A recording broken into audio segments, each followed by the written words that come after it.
प्रणम्य शिरसा देवं गौरीपुत्रं विनायकं भक्तावासं स्मरे नित्यं मायुं सर्वकामार्थसिद्धये।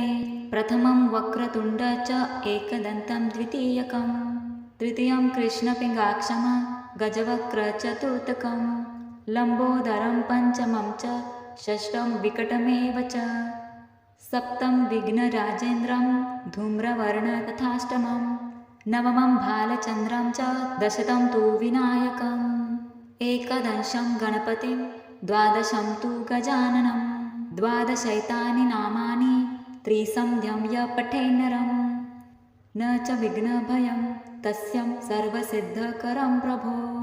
विद्यार्थी लभते विद्या धनार्थी लभते धनं पुत्रार्थी लभते पुत्रान् मोक्षार्थी लभते गतिं जपेत गणपतिस्तोत्रं षड्भिर्मासे फल लभते संवत्सरेण सिद्धिं च लभते नात्र संशयम् अष्टम्यो ब्राह्मणे भच्चं लिखित्वा यं समपर्यतं तस्य विद्या भवेर्स्तवा गणेशस्य प्रसादतम्।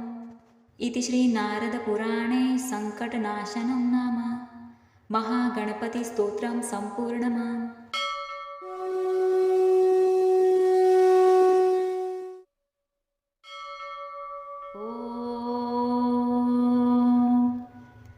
प्रणम्य शिरसा देवं गौरीपुत्रं विनायकं भक्तावासं स्मरे नित्यं मायुं सर्वकामार्थसिद्धये। प्रथमं वक्रतुण्ड च एकदन्तं द्वितीयकं तृतीयं कृष्णपिङ्गाक्षं गजवक्र चतुर्थकं लम्बोदरं पञ्चमं च षष्ठं विकटमेव च सप्तं विघ्नराजेन्द्रं धूम्रवर्ण तथाष्टमं नवमं भालचन्द्रं च दशतं तु विनायकम् एकदशं गणपतिं द्वादशं तु गजाननं द्वादशैतानि नामानि त्रिसन्ध्यं य पठेन्नरं न च विघ्नभयं तस्यं सर्वसिद्धकरं प्रभो। विद्यार्थी लभते विद्या धनार्थी लभते धनं पुत्रार्थी लभते पुत्रान् मोक्षार्थी लभते गतिं जपेत गणपतिस्तोत्रं षड्भिर्मासे फल लभते संवत्सरेण सिद्धिं च लभते नात्र संशयम् अष्टम्यो ब्राह्मणे भच्चं लिखित्वा यं समपर्यतं तस्य विद्या भवेर्स्तवा गणेशस्य प्रसादतम्। इति श्रीनारदपुराणे सङ्कटनाशनं नाम महागणपतिस्तोत्रं सम्पूर्णम्।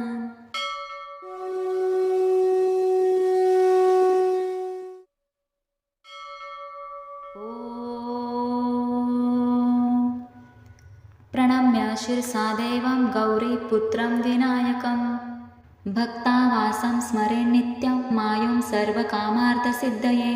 प्रथमं वक्रतुण्ड च एकदन्तं द्वितीयकं तृतीयं कृष्णपिङ्गाक्षं गजवक्र चतुर्थकं लम्बोदरं पञ्चमं च षष्ठं विकटमेव च सप्तं विघ्नराजेन्द्रं धूम्रवर्ण तथाष्टमं नवमं भालचन्द्रं च दशतं तु विनायकम् एकदशं गणपतिं द्वादशं तु गजाननं द्वादशैतानि नामानि त्रिसन्ध्यं य पठेन्नरं न च विघ्नभयं तस्यं सर्वसिद्धकरं प्रभो।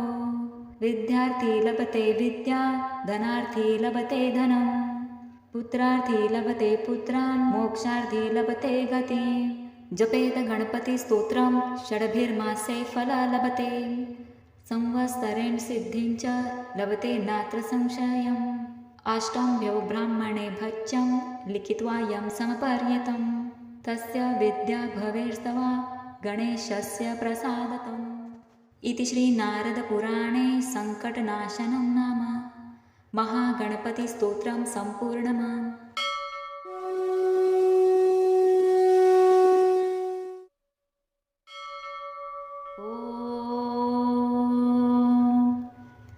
प्रणम्य शिरसा देवं गौरीपुत्रं विनायकं भक्तावासं स्मरे नित्यं मायुं सर्वकामार्थसिद्धये। प्रथमं वक्रतुण्ड च एकदन्तं द्वितीयकं तृतीयं कृष्णपिङ्गाक्षं गजवक्र चतुर्थकं लम्बोदरं पञ्चमं च षष्ठं विकटमेव च सप्तं विघ्नराजेन्द्रं धूम्रवर्णं तथाष्टमं नवमं भालचन्द्रं च दशतं तु विनायकम् एकदशं गणपतिं द्वादशं तु गजाननं द्वादशैतानि नामानि त्रिसन्ध्यं य पठेन्नरं न च विघ्नभयं तस्यं सर्वसिद्धकरं प्रभो विद्यार्थी लभते विद्या धनार्थी लभते धनं पुत्रार्थी लभते पुत्रान् मोक्षार्थी लभते गतिं जपेत गणपतिस्तोत्रं षड्भिर्मासे फलं लभते संवत्सरेण सिद्धिं च लभते नात्र संशयम् अष्टम्भ्यो ब्राह्मणे भच्यं लिखित्वा यं समपर्यतं तस्य विद्या भवेर्स्तवा गणेशस्य प्रसादतम् इति श्रीनारदपुराणे सङ्कटनाशनं नाम महागणपतिस्तोत्रं सम्पूर्णम्।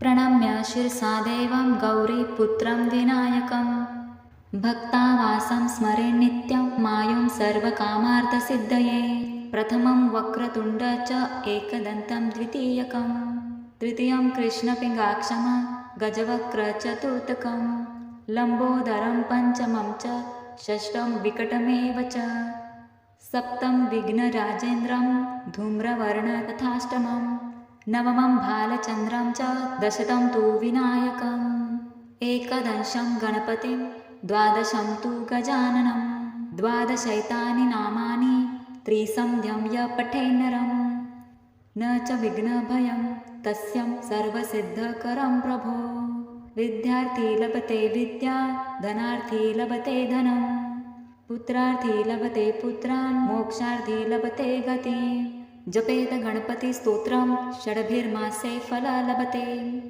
संवत्सरेण सिद्धिं च लभते नात्र संशयम् अष्टम्भ्यो ब्राह्मणे भच्यं लिखित्वा यं समपर्यतं तस्य विद्या भवेर्स्तवा गणेशस्य प्रसादतम् इति श्रीनारदपुराणे सङ्कटनाशनं नाम महागणपतिस्तोत्रं सम्पूर्णम्।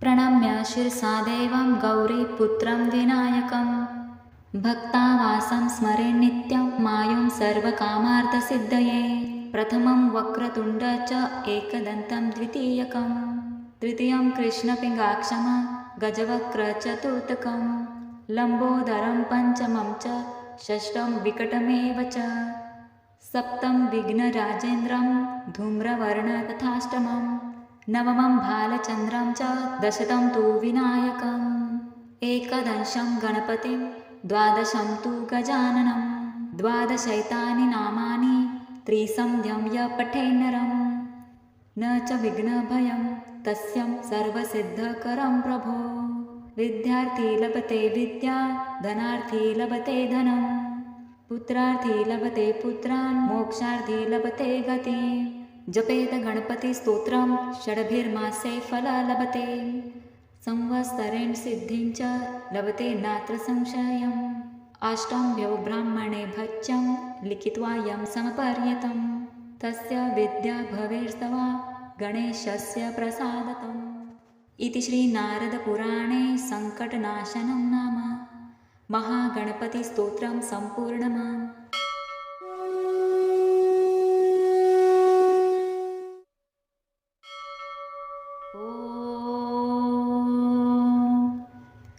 प्रणम्य शिरसा देवं गौरीपुत्रं विनायकं भक्तावासं स्मरे नित्यं मायुं सर्वकामार्थसिद्धये प्रथमं वक्रतुण्ड च एकदन्तं द्वितीयकं तृतीयं कृष्णपिङ्गाक्षं गजवक्र चतुर्थकं लम्बोदरं पञ्चमं च षष्ठं विकटमेव च सप्तं विघ्नराजेन्द्रं धूम्रवर्णं तथाष्टमं नवमं भालचन्द्रं च दशतं तु विनायकम् एकदशं गणपतिं द्वादशं तु गजाननं द्वादशैतानि नामानि त्रिसन्ध्यं य पठेन्नरं न च विघ्नभयं तस्यं सर्वसिद्धकरं प्रभो।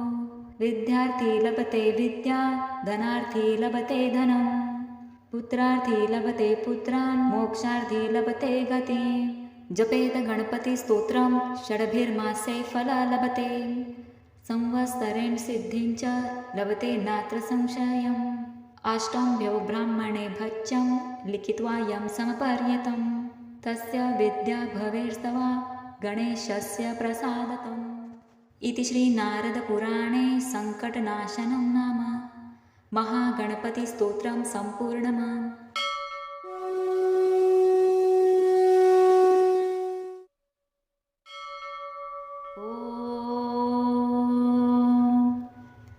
प्रणम्य शिरसा देवं गौरीपुत्रं विनायकं, भक्तावासं स्मरे नित्यं मायुं सर्वकामार्थसिद्धये। प्रथमं वक्रतुण्ड च एकदन्तं द्वितीयकं, तृतीयं कृष्णपिङ्गाक्षं गजवक्र चतुर्थकं, लम्बोदरं पञ्चमं च षष्ठं विकटमेव च, सप्तमं विघ्नराजेन्द्रं धूम्रवर्ण तथाष्टमं, नवमं भालचन्द्रं च दशतं तु विनायकम्, एकदशं गणपतिं द्वादशं तु गजाननं, द्वादशैतानि नामानि त्रिसन्ध्यं य पठेन्नरं, न च विघ्नभयं तस्यं सर्वसिद्धकरं प्रभो।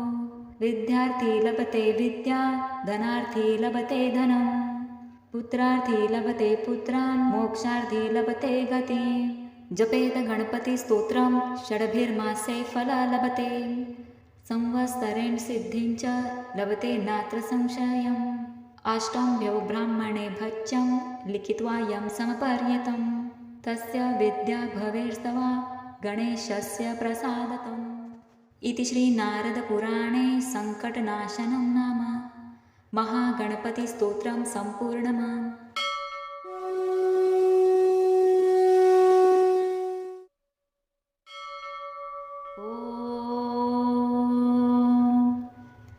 प्रणम्य शिरसा देवं गौरीपुत्रं विनायकं, भक्तावासं स्मरे नित्यं मायुं सर्वकामार्थसिद्धये। प्रथमं वक्रतुण्ड च एकदन्तं द्वितीयकं, तृतीयं कृष्णपिङ्गाक्षं गजवक्र चतुर्थकं, लम्बोदरं पञ्चमं च षष्ठं विकटमेव च, सप्तमं विघ्नराजेन्द्रं धूम्रवर्ण तथाष्टमं, नवमं भालचन्द्रं च दशतं तु विनायकम्, एकदशं गणपतिं द्वादशं तु गजाननं, द्वादशैतानि नामानि त्रिसन्ध्यं य पठेन्नरं, न च विघ्नभयं तस्यं सर्वसिद्धकरं प्रभो।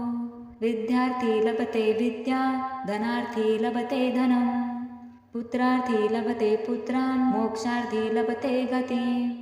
जपेत गणपतिस्तोत्रं षड्भिर्मासे फल लभते, संवत्सरेण सिद्धिं च लभते नात्र संशयम्। अष्टम्भ्यो ब्राह्मणे भच्यं लिखित्वा यं समपर्यतं, तस्य विद्या भवेर्स्तवा गणेशस्य प्रसादतम्। इति श्रीनारदपुराणे सङ्कटनाशनं नाम महागणपतिस्तोत्रं सम्पूर्णम्।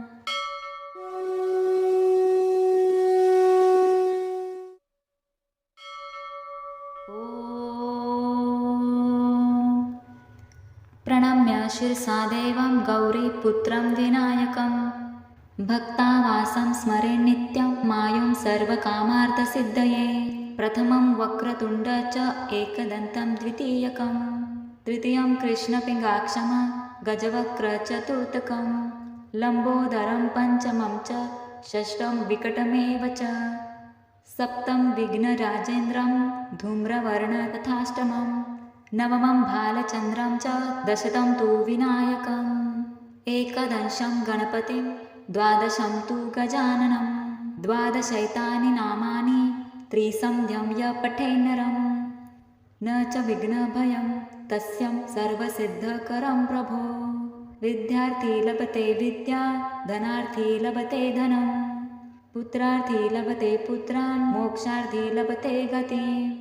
जपेत गणपतिस्तोत्रं षड्भिर्मासे फल लभते, संवत्सरेण सिद्धिं च लभते नात्र संशयम्। अष्टम्भ्यो ब्राह्मणे भच्यं लिखित्वा यं समपर्यतं तस्य विद्या भवेर्स्तवा गणेशस्य प्रसादतम्। इति श्रीनारदपुराणे सङ्कटनाशनं नाम महागणपतिस्तोत्रं सम्पूर्णम्।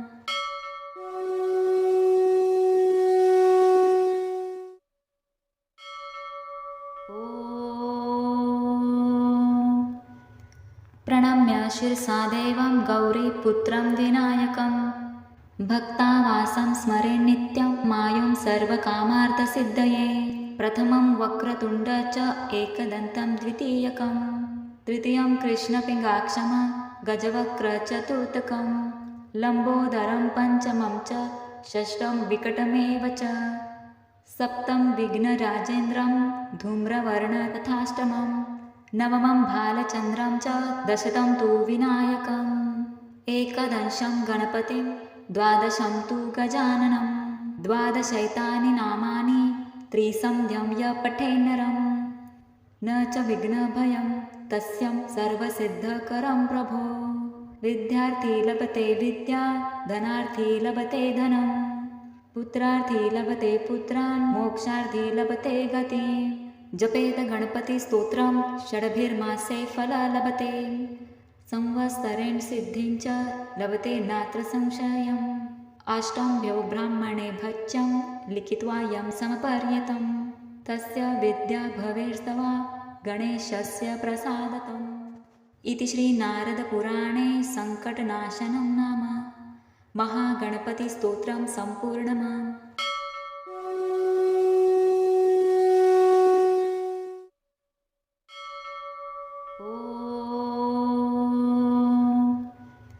प्रणम्य शिरसा देवं गौरीपुत्रं विनायकं भक्तावासं स्मरे नित्यं मायुं सर्वकामार्थसिद्धये।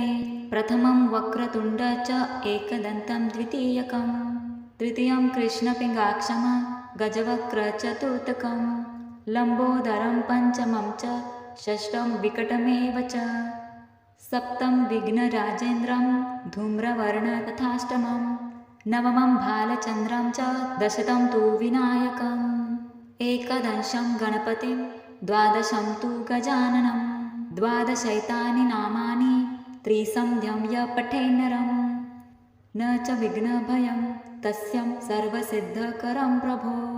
विद्यार्थी लभते विद्या धनार्थी लभते धनं पुत्रार्थी लभते पुत्रान् मोक्षार्थी लभते गतिम्। जपेत गणपतिस्तोत्रं षड्भिर्मासे फल लभते संवत्सरेण सिद्धिं च लभते नात्र संशयम्।